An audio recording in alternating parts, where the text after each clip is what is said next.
Hello friend, good morning. দেখতেই পাচ্ছ আমি নতুন আলুর দম করেছিলাম। অ্যাকচুয়ালি কিন্তু নতুন আলুর দম না, ওটা ছিল ডিমের কারি। ডিমটাকে পরে দিয়েছি যখন আলুটাকে ভালো করে সব মশলা টশলা দিয়ে কষাচ্ছিলাম।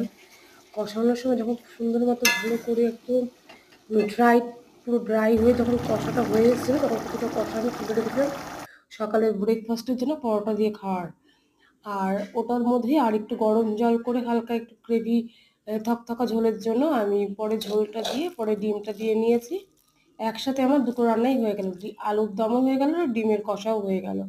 আর সঙ্গে ছিল তোমার হচ্ছে সিম আলু সিদ্ধ, সেটা কাঁচা পেঁয়াজ, ধনেপাতা, লঙ্কা, সর্ষের তেল দিয়ে মেখে গরম গরম ভাতে কিন্তু বেশ লাগে খেতে। তোমরা ট্রাই করে দেখো, ভালো লাগবে।